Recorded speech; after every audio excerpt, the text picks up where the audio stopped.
Hello बच्चों, कैसे हैं आप सभी। मैं हूं अमन सर, अमन फिजिक्स पूर्णिया से, और मैं लेकर के आया हूं आपके लिए मैग्नेटिक इफेक्ट ऑफ करंट के ऑब्जेक्टिव क्वेश्चंस का वीडियो सॉल्यूशन। तो बच्चों एकदम फोकस हो जाइए। मैं आज आपके लिए ऑब्जेक्टिव क्वेश्चन सॉल्व करूंगा। इस चैप्टर से बहुत सारे क्वेश्चंस होंगे, बहुत सारे कॉन्सेप्ट्स आपको देखने को मिलेंगे, और आपको ये सभी क्वेश्चंस में से बहुत सारे क्वेश्चंस आपको डायरेक्टली आपके एग्जामिनेशन पेपर में भी आपको देखने को मिलेंगे। तो तैयार हो जाइए। ये video lecture English medium class 12 के स्टूडेंट के लिए मैं बना रहा हूं। क्लास 12 के हिंदी मीडियम के लिए भी मैं वीडियो सॉल्यूशंस बना रहा हूं ऑब्जेक्टिव क्वेश्चंस का। तो जो भी मीडियम के स्टूडेंट जिस भी मीडियम से पढ़ रहे हो, आपके लिए वो मीडियम के अकॉर्डिंग वीडियो सॉल्यूशंस अमन फिजिक्स के यूट्यूब चैनल पे उपलब्ध रहेगी। तो बच्चों, ये जो चैप्टर है मैग्नेटिक इफेक्ट ऑफ करंट, ये एक प्रॉपर सीक्वेंस में इसके लिए मैं वीडियो सॉल्यूशन आपके लिए बनाऊंगा, और कोशिश करूंगा कि आप बहुत हद तक यहाँ से कवर अप करें। और जो है, जब आपको बहुत सारे ऑब्जेक्टिव सॉल्यूशंस मिलेंगे, तो जब भी आपको मौका मिले, जब भी आप कहीं बोर हो रहे हो, तो मेरे इस वीडियो लेक्चर को देख करके आप बोर होने से बच सकते हैं मेरे ख्याल से। और जो है, आपका वीडियो सॉल्यूशन देखने के बाद आपका जो रिवीजन है वो पर्टिकुलरली होता रहेगा। तो ये आपके लिए बहुत ही बेनिफिशियल रहेगा वीडियो, वो आप देखते रहिए। चलिए, मैं जो है क्वेश्चन पेपर आपके लिए जो बना के रखा हूं उसको मैं सॉल्व करता हूं आपके लिए, जो आपके एग्जामिनेशन में आपके लिए इंपॉर्टेंट होंगे। तो चलिए पहला स्लाइड लेता हूं। पहला स्लाइड में क्वेश्चन क्या दिया हुआ है, Tesla is a unit of. Tesla किसका यूनिट है? यानी कि हम जानते हैं कि मैग्नेटिक फील्ड जो होता है उसका ऐसा यूनिट टेस्ला होता है। तो मैग्नेटिक फील्ड को मैग्नेटिक इंडक्शन भी कहते हैं। तो ऑप्शन हो जाएगा हमारा सी। सी सही आंसर हो जाएगा। तो सी को हम लोग टिक करेंगे। और मैग्नेटिक इंडक्शन को डिनोट करते हैं बी वेक्टर से। किससे डिनोट करते हैं? B vector. और ये जो है वेक्टर क्वांटिटी है बच्चों। कौन सी क्वांटिटी है? Vector quantity. चलिए अगला क्वेश्चन पे चलते हैं। नेक्स्ट क्वेश्चन कह रहा है कि एक चार्ज क्यू है, moves in a region where electric field E vector and magnetic field B vector both exists, then the force on it will be. तो एक चार्ज पार्टिकल है किसी स्पीड से, है ना, मैग्नेटिक फील्ड और इलेक्ट्रिक फील्ड दोनों में मूव कर रहा है। तो कह रहा है क्या उसके ऊपर कितना टोटल फोर्स लगेगा। ये जो बेटा टोटल फोर्स होता है, इस फोर्स को कहते हैं लॉरेंज फोर्स। और वो जो लॉरेंज फोर्स होता है वो लिखा जाता है F E, यानी इलेक्ट्रोस्टैटिक फोर्स का vector sum plus magnetic force. ये सुन लो। तो इलेक्ट्रोस्टैटिक फोर्स जो उस चार्ज पार्टिकल पे लग रहा होगा due to the electric field, वो लग रहा होगा Q E वेक्टर। और मैग्नेटिक फोर्स जो उस चार्ज पार्टिकल पे लग रहा होगा वो लग रहा होगा Q V vector cross B vector. तो Q अपन अगर कॉमन काट लें तो ये हो जाएगा Q E vector plus V vector cross B vector. ये हो जाएगा आपका लॉरेंज फोर्स या total force acting on that charge particle. तो बच्चों ऑप्शन कौन सा मैच कर रहा है? मेरे ख्याल से यहाँ पे जो चीज अपने लोगों ने दिखाई है वो चीज ऑप्शन बी में गिवन है। तो ऑप्शन बी को हम लोग टिक करेंगे और आगे बढ़ेंगे। तो हमारा ऑप्शन कौन सा सही हो गया? बी। अगला क्वेश्चन कह रहा है कि a current I pass through a conductor of length L, it is placed in uniform magnetic field B vector, the force acting on the conductor is. तो एक यूनिफॉर्म मैग्नेटिक फील्ड मान लीजिए इस तरह से, ये हमारा यूनिफॉर्म मैग्नेटिक फील्ड है। और इस यूनिफॉर्म मैग्नेटिक फील्ड में, है ना, परपेंडिकुलर इनवर्ड डायरेक्शन में है। इसमें एक वायर रखा हुआ है, मान लीजिए ये हमारा वायर है जिसमें करंट फ्लो हो रहा है आई, और इसका लेंथ है एल। लेंथ क्या है? एल है। कह रहा है इसके ऊपर कितना मैग्नेटिक फोर्स लगेगा।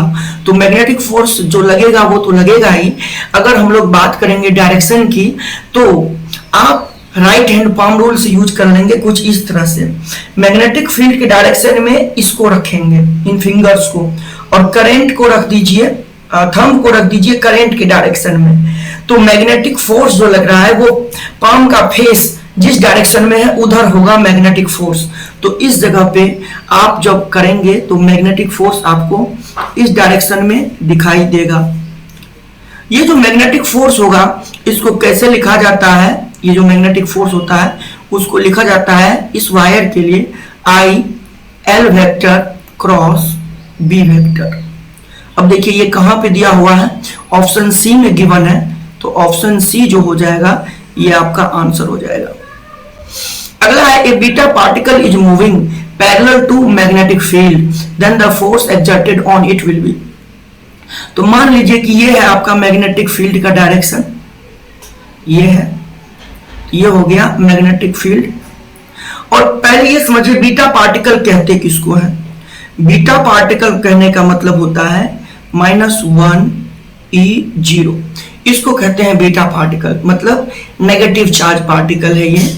और इस बीटा पार्टिकल को जो है पैरेलल थ्रो किया जाता है मैग्नेटिक फील्ड के पैरेलल। तो अपने को पता है कि अगर इस बीटा पार्टिकल को मैग्नेटिक फील्ड के पैरेलल थ्रो किया जाएगा, प्रोजेक्ट किया जाएगा, तो मैग्नेटिक फोर्स जो होता है किसी भी चार्ज के लिए वो होता है Q V vector cross B vector. Formula याद रखिए, अगर बेटा V वेक्टर पैरेलल हो जाए B वेक्टर के, यानी पैरेलल या एंटी पैरेलल बोथ, यानी थीटा V वेक्टर और B वेक्टर के बीच में 0 डिग्री हो जाए या 180 डिग्री हो जाए, तो उस केस में मैग्नेटिक फोर्स जो होता है वो 0 हो जाता है। तो इस जगह पे बीटा पार्टिकल पे जो फोर्स लग रहा होगा मैग्नेटिक वो 0 लगेगा, यानी ऑप्शन ए सही हो जाएगा। चलिए आगे बढ़ते हैं। What is the magnitude of the force experienced by a stationary charge? Stationary charge मतलब V जो है वो 0 है, स्टेशनरी मतलब rest, when placed in a uniform magnetic field। तो अभी मैंने आपको बताया कि Fm बराबर होता है Q V vector cross B vector. अब आप खुद बताइए कि V 0 है तो Fm क्या हो जाएगा, तो Fm भी 0 हो जाएगा, यानी ऑप्शन सी। अगला क्वेश्चन है 1 टेस्ला इज इक्वल टू, बेटा मैग्नेटिक फील्ड का SI यूनिट है टेस्ला और मैग्नेटिक फील्ड का CGS यूनिट है गॉस। तो 1 टेस्ला जो होता है वो बराबर में होता है 10 टू द पावर में 4 गॉस के। क्लियर है? देखिए ये कहां पे है, तो ये गिवन है ऑप्शन सी में, 1 टेस्ला 10 टू द पावर में 4 गॉस। क्लियर है यहां तक? आगे बढ़ते हैं हम लोग। नेक्स्ट क्वेश्चन पढ़ा जाए। When a charge particle moving with velocity v vector is subjected to a magnetic field of induction b vector the force is non zero. कह रहा फोर्स 0 नहीं है। फोर्स 0 नहीं होने का मतलब है कि थीटा ना तो 0 डिग्री होगा ना ही 180 डिग्री होगा। कौन सा थीटा? थीटा क्या होता है? थीटा होता है angle between v vector and b vector. Okay ना? और अपने को पता है कि मैग्नेटिक फोर्स बराबर होता है Q V vector cross B vector, यानी मैग्नीट्यूड में अगर आप जाइएगा तो ये हो जाएगा QVB साइन थीटा। क्लियर है? सभी लोगों को क्लियर है? अब क्वेश्चन के ऑप्शंस को पढ़ते हैं। दिस इंप्लाइज दैट, अपना एक पॉइंट क्लियर है, नॉन जीरो मैग्नेटिक फोर्स तब होगा जब थीटा ना तो 0 डिग्री होगा और ना ही 180 डिग्री होगा। ठीक है? चार्ज पार्टिकल रेस्ट पे नहीं होना चाहिए, जो कि क्वेश्चन में ही दे रहा है, मूविंग है यानी रेस्ट पे नहीं है। ओके, यानी कि जब अपन पढ़ेंगे तो पहला क्वेश्चन में कह रहा है कि नॉन जीरो कब होगा, तो पहला हम दे रहा है angle between B vector and B vector is either 0 और 180। ना इस केस में तो 0 हो जाएगा। Angle between B vector and B vector is necessarily 90 degree. कह रहा है कि 90 डिग्री ही होना चाहिए तभी केवल नॉन जीरो होगा, उसके अलावा किसी और कंडीशन में नहीं। तो ये बात भी पूर्ण रूप से सही नहीं है।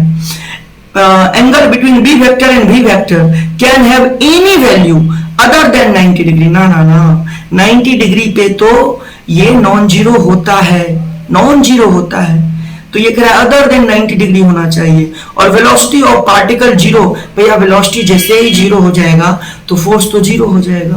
क्लियर है? अगला है angle between B vector and B vector can have any value, यानी थीटा का कोई value, any value of theta, मैंने अभी आपको बताया। कि थीटा के किसी वैल्यू को ले करके एक्सेप्ट क्या छोड़ना होगा, 0 डिग्री एंड 180 डिग्री, इनको छोड़ के, है ना। मैग्नेटिक फोर्स जो होता है वो 0 नहीं होता है। इन दोनों केस में मैग्नेटिक फोर्स 0 हो जाएगा। इन दोनों केस में अगर v वेक्टर और b वेक्टर एक दूसरे के पैरेलल या एंटी पैरेलल रहा तो मैग्नेटिक फोर्स 0 हो जाएगा। क्वेश्चन में कहा था नॉन जीरो तब होगा जब थीटा ना तो 0 डिग्री हो ना ही 180 डिग्री हो, यानी कि ऑप्शन डी को करेक्ट करेंगे। आगे बढ़ेंगे। The dimension formula of magnetic field is, आपसे मैग्नेटिक फील्ड का डायमेंशन फॉर्मूला पूछा तो आप जानते हैं, अमन सर आपको बार बार कहते हैं कि उसके रिगार्डिंग जिसका पूछा है उसके रिगार्डिंग फॉर्मूला याद करो। तो Fm बराबर में क्या लिखेंगे आप बेटा, QVB, फॉर्मूला हो गया। अपने को B चाहिए तो B बराबर में क्या हो जाएगा, Fm अपॉन में QV। तो फोर्स का मैग्नीट्यूड, फोर्स का डायमेंशनल फॉर्मूला क्या होता है, MLT माइनस का 2 हो गया। और चार्ज का Q का क्या हो जाएगा, AT, और V का क्या हो जाएगा, LT माइनस 1। तो देखिए L से L खत्म, T से T माइनस 1 खत्म, तो बचा क्या, M, T का पावर में -2 और A का पावर नीचे से ऊपर गया तो A का पावर -1, M T का पावर -2, A का पावर -1 कहां दिख रहा है, ऑप्शन सी में। अगला है charge Q is at rest पे है भैया इन magnetic field of flux density B, यानी मैग्नेटिक फील्ड का मैग्नीट्यूड B दे रखा है और कह रहा है कितना फोर्स लगेगा। अरे सर V 0 है, मैग्नेटिक फोर्स क्या होगा, 0। ऑप्शन कौन सा, A।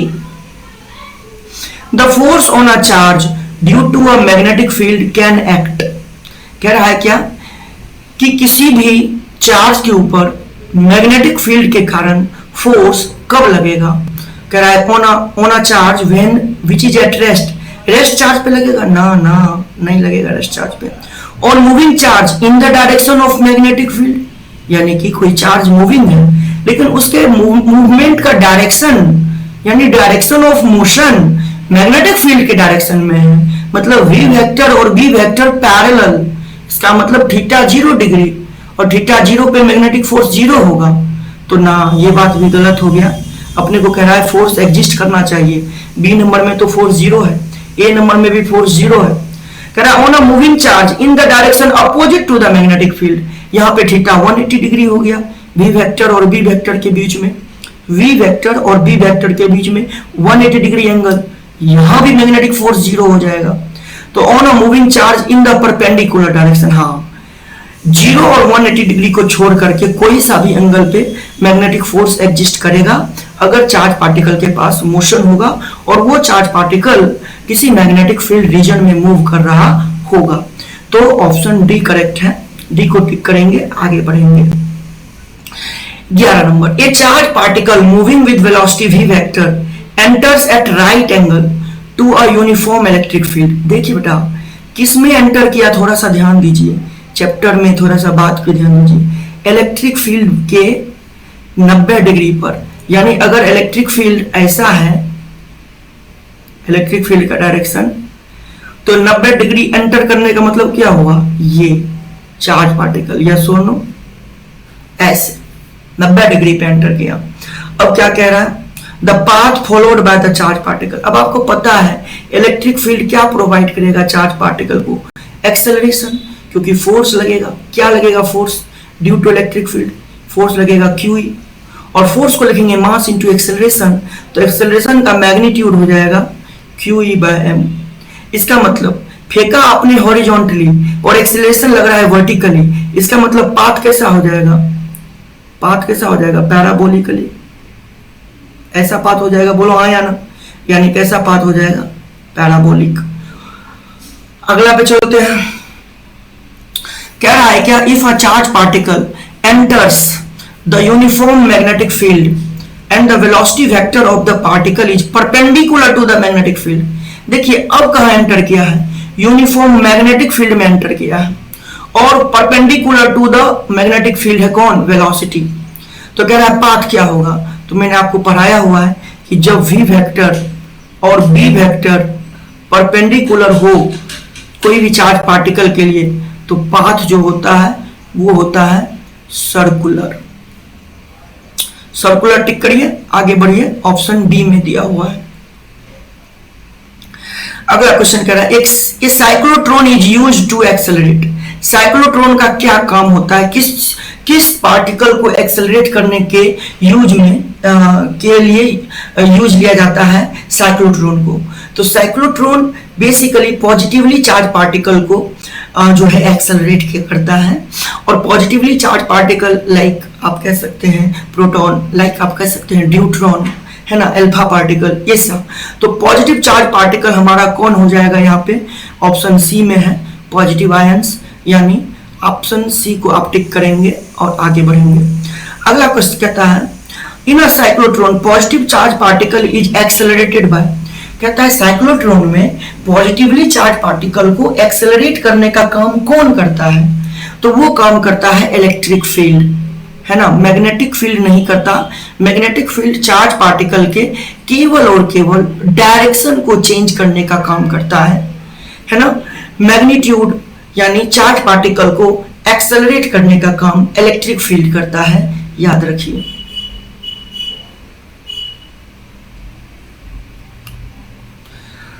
अगला सवाल लेते हैं, 15 नंबर पे आ गए अपन लोग। कह रहा है एक चार्ज पार्टिकल है moving perpendicular to the uniform magnetic field, then. तो अगर कोई चार्ज पार्टिकल मूव कर रहा हो, यानी वी वेक्टर परपेंडिकुलर हो बी वेक्टर के, तो मान लीजिए मैं आपके लिए एक डायग्राम बना देता हूं, यहां देख लीजिए, और इसमें एक चार्ज पार्टिकल है, और वो चार्ज पार्टिकल अपने को पता है जब V और B परपेंडिकुलर होगा तो चार्ज पार्टिकल जो होगा वो ये V वेक्टर है और ये B वेक्टर है, दोनों परपेंडिकुलर है ना, और ये बन जाएगा उसका रेडियस बन जाएगा। और अपने को पता है कि charge particle circular path obtain करेगा, तो कह रहा है कि इसमें से कौन सा करेक्ट है। It's momentum changes but kinetic energy remains the same. मैंने आपको बताया था क्लास में कि काइनेटिक एनर्जी कांस्टेंट रहता है, और मोमेंटम, चूंकि मोमेंटम वेलोसिटी डिपेंडेंट है और चूंकि पार्टिकल का डायरेक्शन कंटिन्यूअसली चेंजेज हो रहा है, तो मोमेंटम जो होगा वो लीनियर मोमेंटम बेसिकली वो जो होगा वो चेंज हो रहा होगा। और काइनेटिक एनर्जी जो है वो डिपेंड करता है स्पीड पे, और हम जानते हैं कि इसके ऊपर फोर्स लग रहा होगा magnetic force towards the centre of the circular path. तो ये जो मैग्नेटिक फोर्स होगा ये चूंकि डिस्प्लेसमेंट या वेलोसिटी के परपेंडिकुलर होगा, तो ये केवल और केवल डायरेक्शन चेंज करेगा चार्ज पार्टिकल का, उसके स्पीड में कोई चेंजेस नहीं लेकर के आएगा। So kinetic energy charge particle का कांस्टेंट रहेगा, तो डायरेक्शन चेंज होगा यानी स्पीड में कोई चेंजेस नहीं होगा, यानी कि मोमेंटम तो चेंज होगा but kinetic energy remains the same. तो ऑप्शन ए करेक्ट हो जाएगा, ठीक है। अगला क्वेश्चन कह रहा है a charge particle moving in magnetic field has increased its velocity then its radius of circle. कह रहा है अगर कोई चार्ज पार्टिकल को किसी मैग्नेटिक फील्ड में भेजे और उसकी वेलोसिटी बढ़ा दे, वो बढ़ जाए वेलोसिटी, तो उसकी रेडियस पे क्या चेंजेस होगा। तो अपने को पता है कि रेडियस ऑफ सर्कुलर पाथ क्या होता है, mv अपॉन में qb, mv अपॉन में qb, ये होता है फॉर्मूला, याद रखिए। अगर v को बढ़ाओगे तो ऑब्वियस सी बात है r बढ़ेगा, यानी रेडियस जो होगा सर्कल का वो इंक्रीज करेगा। अगला क्वेश्चन कह रहा है an alpha particle is accelerated through a potential difference of 10 to the power 6 volt, its kinetic energy will be. तो सबसे पहले मैं आपको बता चुका हूं अल्फा पार्टिकल के बारे में पहले ही। Alpha particle doubly charge helium ion को बोलते हैं, यानी हीलियम के दोनों इलेक्ट्रॉन निकल जाने के बाद पॉजिटिव चार्ज हीलियम आयन को अल्फा पार्टिकल कहते हैं। तो अल्फा पार्टिकल के पास जो चार्ज होता है वो 2 टाइम्स ऑफ प्रोटॉन होता है 2q, और मास जो होता है वो 4 times of mass of proton होता है। तो अपने पास पोटेंशियल डिफरेंस दिया हुआ है 10 का पावर में 6 वोल्ट। कह रहा है काइनेटिक एनर्जी क्या होगा, तो एनर्जी कंजर्वेशन लगाएंगे और क्या लिखेंगे, गेन इन काइनेटिक एनर्जी बराबर में